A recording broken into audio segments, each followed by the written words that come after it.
Hi everyone, this is Eunice here. In the previous video, I have already touched base on part 1 of Dunearn House, where I have already covered the overall transformation, prediction of pricing, and the top 3 myths that every buyer should know. And today, I would like to cover on these 2 points. First, we'll look at the project overview itself, the location, surrounding developments, and the key project details. Then we will dive into the unique layouts to see which layouts potentially offers the best value. So where exactly is Dunearn House?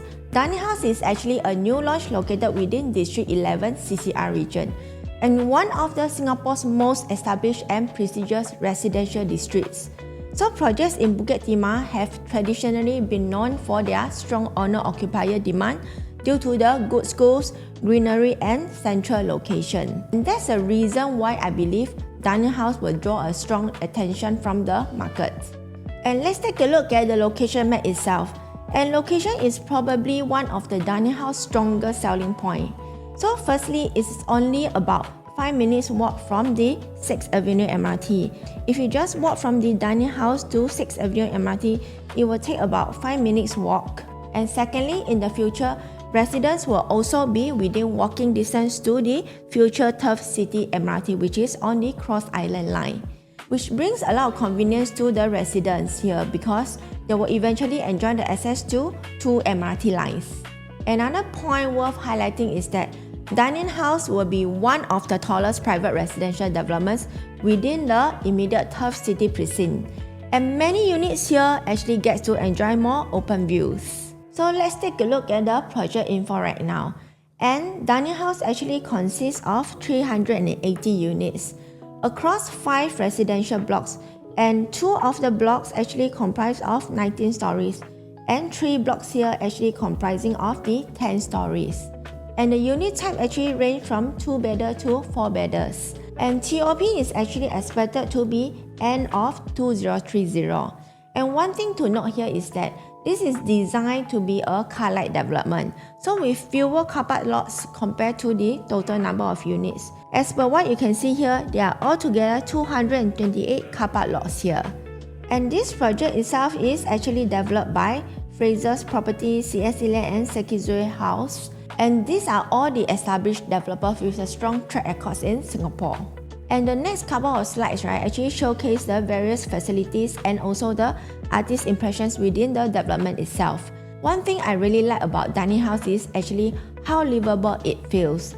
The project actually features a mix of both high-rise and low-rise buildings, which helps to create a more open feeling and also avoids the feeling of being over-dense. And coupled with the surrounding landed homes here and plenty of greeneries, residents can actually enjoy a much more peaceful and tranquil living experience, something that's becoming increasingly rare in Singapore today. From what you can see from this image here, the development is actually located on the elevated ground.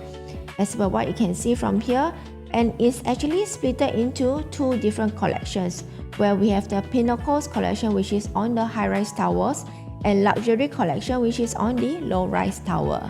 And this is basically the arrival court of the development. And for this is actually the 15-meter lap pool and also the clubhouse. And likewise for this is actually the kids play pool area. And we also have the outdoor gyms and also the outdoor fitness area here. And next, this is actually the waterfall clubhouse. And next, this is actually an overview of the entire Turf City area. You can actually see there is an old grandstands over at this area here. And this is where Dunearn House is located along the Dunearn route. And opposite here are all the landed homes.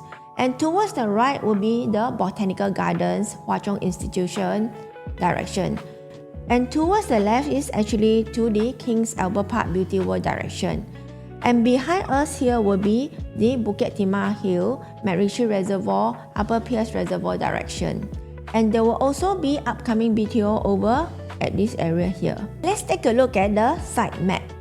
Whenever I analyze a new launch, I always ask these few questions. Which stacks enjoy the best views? And which stacks actually face roads or potential noise sources? You can see the premium blocks are actually located at Block 760 and 762. These are where the larger units of 3 and 4 bedders are located at. So those who are facing here get to enjoy the premium unblocked view. And the block-to-block distance between these two blocks here, right? Honestly, I feel that is quite close in my opinion. So if you really want to enjoy the unblocked view towards this direction, right? You have to actually get as high as possible above level 10. And the stacks facing towards the dining room here, right, which is block 770 and 768, right, may experience more traffic noise, although acoustic blinds are actually provided. So over here, right, there are mainly the 2 bedders units. And there are actually quite a number of side gates in this project. One of the side gates is actually located over here, which will lead you to the nearest bus stop. And the other side gate will be here where you can actually get the closest access to the 6th Avenue MRT itself. And there may be another side gate over here which will lead you to the future route, but this is yet to be confirmed. And next, let's go through the unit mix and also the layout analysis. And from the unit mix itself, right, we can actually see there's actually quite a fairly balanced unit mix. About 46% of the unit type here are 2 bedders. And 25% will be the 3 bedders, whereas the remaining 29% will be the 4 bedders units. And mainly there are 2 collections here where Pinnacle collection features the high-rise tower, whereas the luxury collection actually features the lower-rise towers. And secondly, the project actually does not use PPVC construction, which means that certain walls can actually potentially be removed for more flexibility. So let's start with the 2-bedder layout. And these are the compact 2 bedders where it is actually 527 square feet. And this is actually 2 bed, 1 bath. And both of this layout actually facing towards the dining room directions. And I would say these units are likely targeted at investor or smaller households. And you can actually see it's actually a dumbbell layout.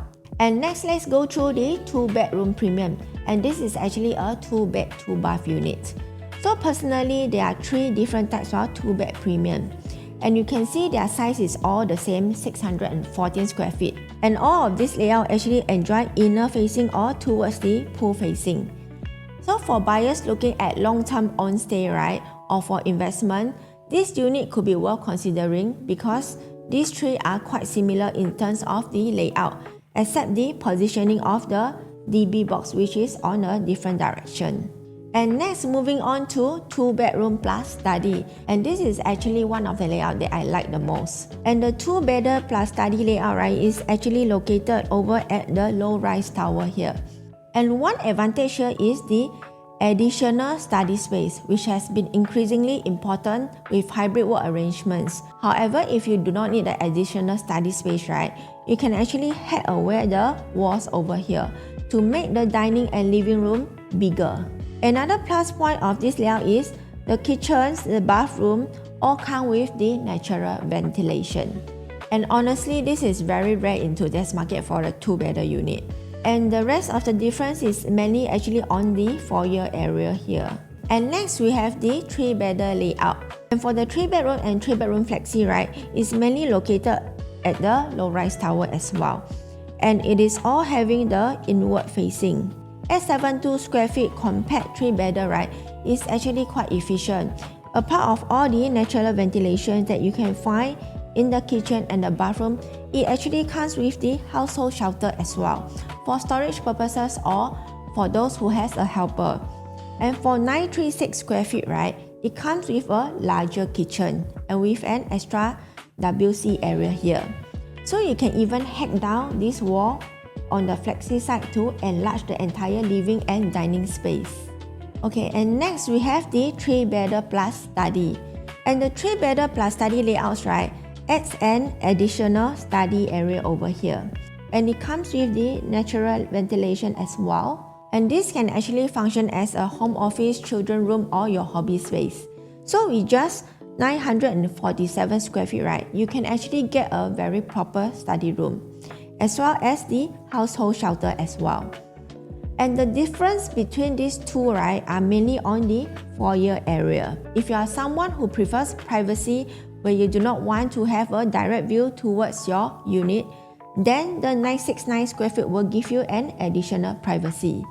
And just for your info, these two stacks are all the inward facing towards the pool view as well. And now we have come towards the last layout of the 3-bedroom premium.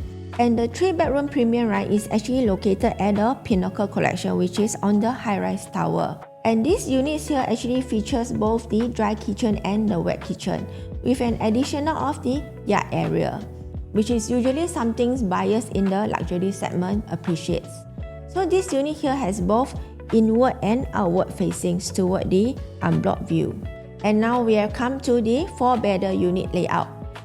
And this is actually the smaller compact 4-bedder units with a size of 1184 square feet. The two layouts here are actually quite identical, where it features the L-shaped wet kitchen over at this direction here. And this is actually located at the Pinnacle Collection as well. And next we have the 4-bedder premium. And this unit type itself actually comes with the jet and Jill bathroom and also the island in the kitchen itself, unlike what we see in the previous 4-bedder compact version, where there is only the L-shaped kitchen. And finally, this is our 4-bedder premium plus study, which is the largest unit. The size is actually 1378 square feet. And this unit type itself, right, comes with the additional study room and a walk-in wardrobe. If the walk-in wardrobe is not enough, right, you can actually shift this door to this area here to create a larger space. Okay, so we have already gone through all the unit types in the Dunearn House. And who exactly is Dunearn House suitable for? In my view, right, this project will appeal strongly to owner-occupiers who value Bukit Timah living, proximity to the prestigious schools, and of course the long-term transformation of Turf City. However, you will also need to be very cautious of the entry price and unit type selected. You can refer to the part 1 video that I have done, and I have attached a link as above. So preview for this project will take place from 10th of July onwards to 25th of July. If you are keen to take a look, do drop me a note to arrange for an appointment. And on top of that, if you are still wondering whether Dunearn House is the right project for you, feel free to drop me a message as well. I'll be more than happy to sit down with you, understand your goals and current situation, and help you determine if this project truly aligns with your property journey. So I will see you in the next video. Thank you for watching.